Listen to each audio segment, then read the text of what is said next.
Assalamualaikum warahmatullahi wabarakatuh. Bismillah, alhamdulillah, wassalatu wassalamu ala rasulillah Sayyidina Muhammad ibn Abdillah wa ala alihi wa sahbihi mawalah. La hawla wa la quwwata illa billah. Ila hadratin Nabil Mustafa Sayyidina Muhammadin sallallahu alaihi wasallam. Thumma ila Al-Fatihah. A'udzu billahi minasyaitonir rajim. Bismillahirrahmanirrahim. Alhamdulillahi rabbil alamin arrahmanir rahim maliki yaumiddin. Iyyaka na'budu wa iyyaka nasta'in. Ihdinas siratal mustaqim. Siratal ladzina an'amta 'alaihim ghairil maghdubi 'alaihim waladdallin. Rabbi firji wal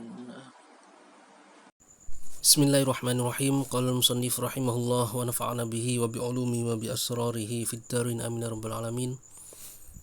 Wa annahu yarhamu may yasha'u, dalam redaksi cetakan lain ini tanpa menggunakan ya, may yasha'u min khalqihi fadlan, melanjutkan pembahasan kemarin mengenai qada dan qadarnya Allah,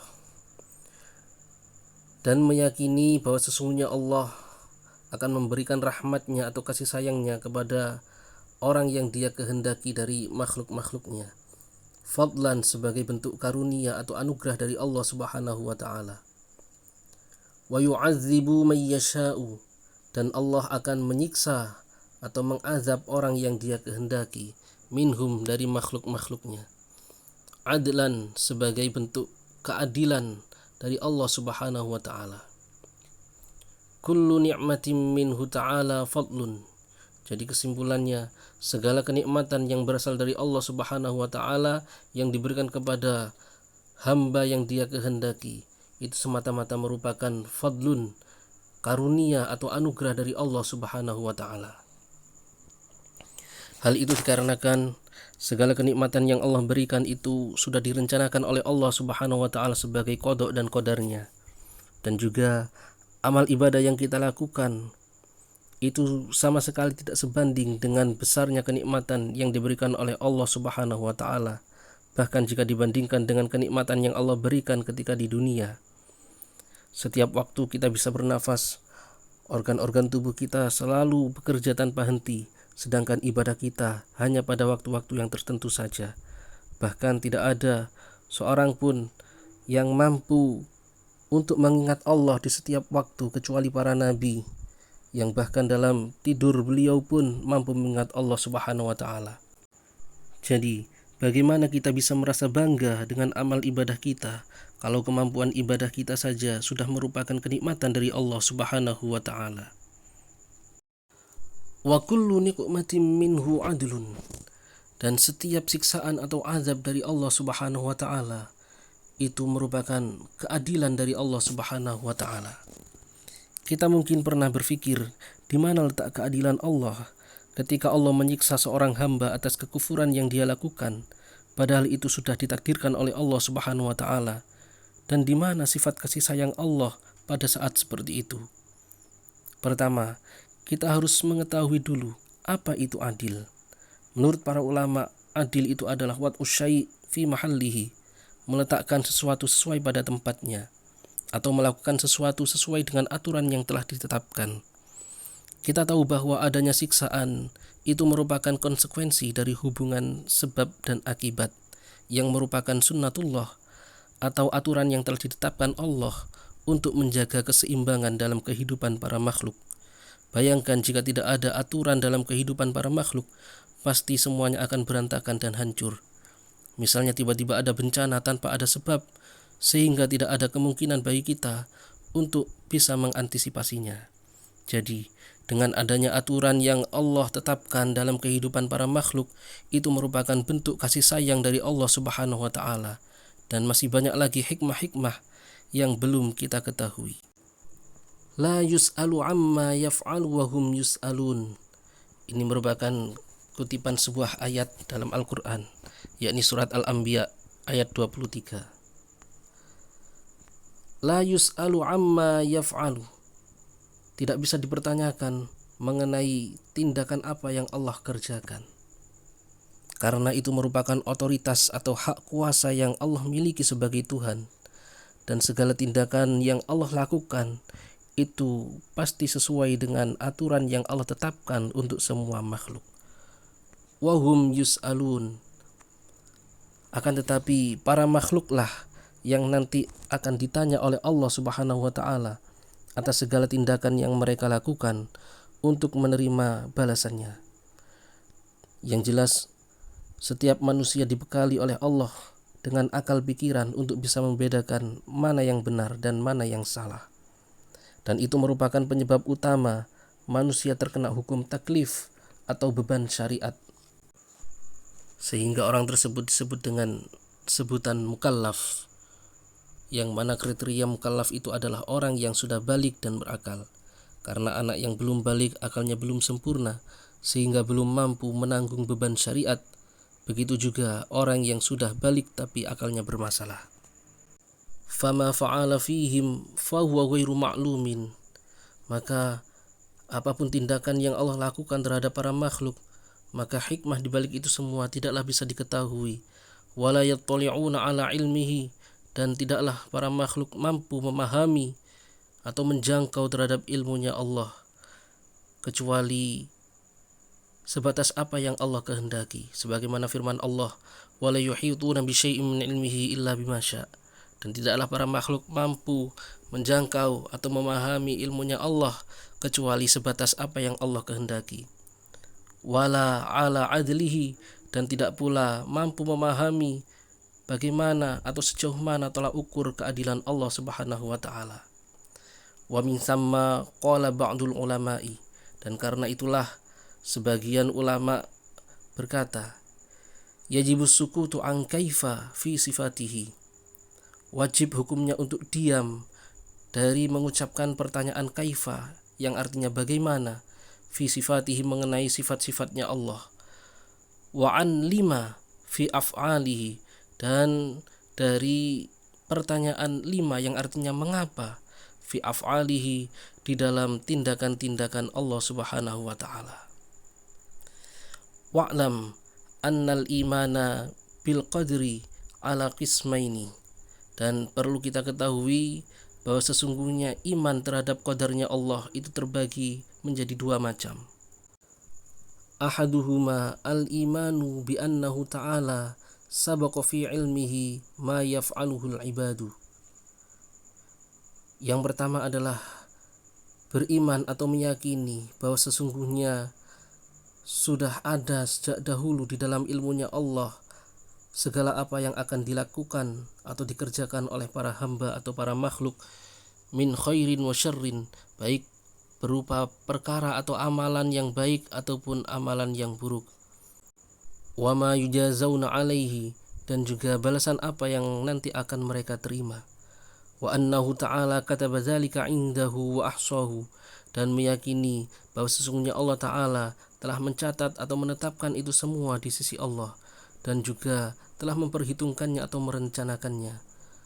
Wa anna a'malal ibadi tajri ala ma sabaqa fi ilmihi wa kitabihi, dan meyakini bahwa sesungguhnya semua perbuatan atau amal para hamba atau para makhluk itu pasti akan berjalan sesuai dengan apa yang telah dahulu ada di dalam ilmunya Allah Subhanahu wa taala, dan juga di dalam kitab atau catatan yang telah ditetapkan oleh Allah Subhanahu wa taala.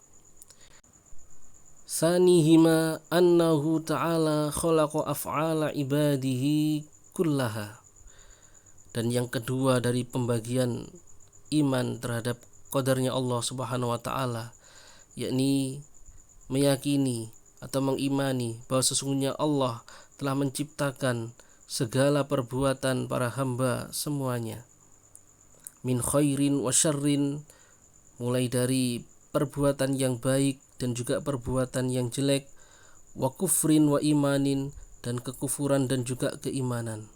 Jadi segala perbuatan atau tindakan yang dilakukan oleh semua makhluk itu merupakan ciptaan Allah atau berada dalam kendali Allah Subhanahu wa taala. Wa hadzal qismu yunkiruhul qadariyatu, dalam redaksi cetakan lain ini menggunakan ya. Dan pembagian yang kedua ini merupakan pendapat yang diingkari oleh kaum Qadariyah kulluhum, semuanya. Jadi pendapat yang menyatakan bahwa perbuatan seorang hamba itu adalah ciptaan Allah atau berada dalam kendali Allah, itu diingkari oleh semua orang Qadariyah, yakni kelompok yang meyakini bahwa tindakan atau perbuatan seseorang itu di luar kendali Allah, artinya merupakan inisiatif atau hasil kreasi makhluk itu sendiri. Akan tetapi pendapat kaum Qadariyah ini terbantahkan oleh firman Allah, Wallahu ala kulli syai'in qadir, dan Allah berkuasa atas segala sesuatu. Sehingga seandainya amal perbuatan manusia ini di luar kendali Allah, maka akan begitu banyak sekali kejadian di dunia ini yang tidak berada dalam kekuasaan Allah Subhanahu wa taala. Wal awwalu la yunkiruhu illa ghalatuhum.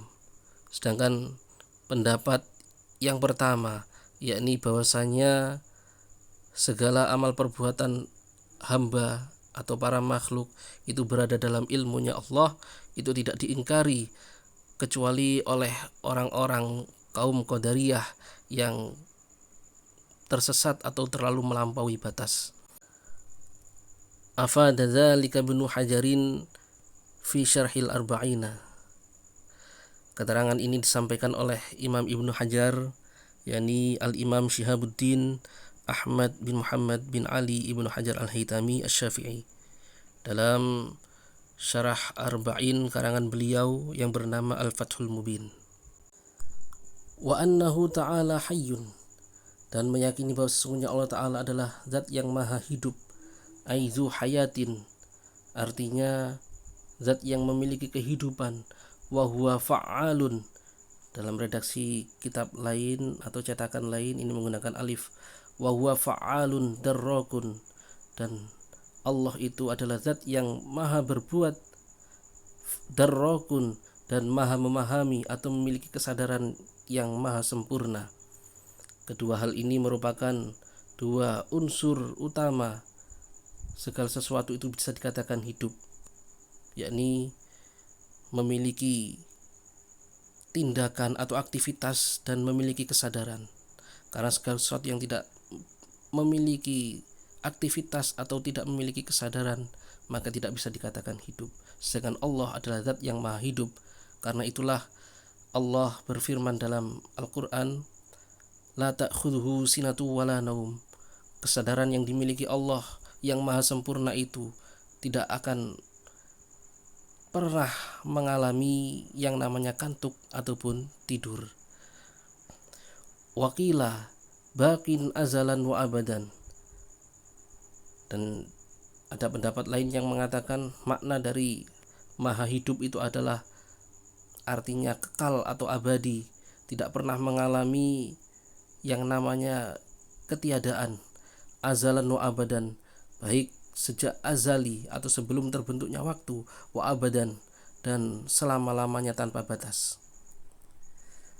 Alimun, dan meyakini bahwasanya Allah itu adalah zat yang maha mengetahui, ai bi jami'il ma'lumati, artinya maha mengetahui terhadap segala sesuatu yang maklum atau segala sesuatu yang ilmiah atau bisa dijangkau oleh ilmunya Allah.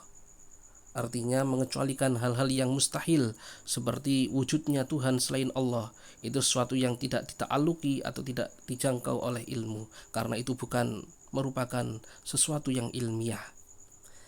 Muhitun ilmuhu bima yajri min tukhumil ardi ila a'las samawati, yang mana ilmunya Allah itu meliputi atau menjangkau terhadap segala sesuatu yang berjalan atau bergerak, mulai dari segala sesuatu yang berada di dalam dasar bumi sampai ujung paling atas dari langit-langit. Wala ya'zubu anhu, dalam redaksi cetakan lain lafadznya ya'zubu, dan tidak ada yang samar dari Allah, mithqalu dzarratin, meskipun hanya sebesar zarrah, sesuatu yang sangat kecil sekali, fil ardi, baik yang ada di dalam bumi, wala fis samai, dan tidak pula apapun yang ada di dalam langit. Bal ya'lamu dabiban namlati, Dalam redaksi cetakan lain ini menggunakan lafaz dabiban namlati.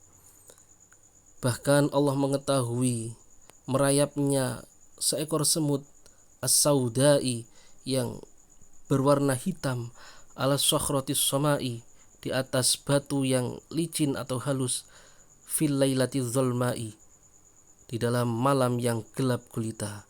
Wallahu a'lam bissawab.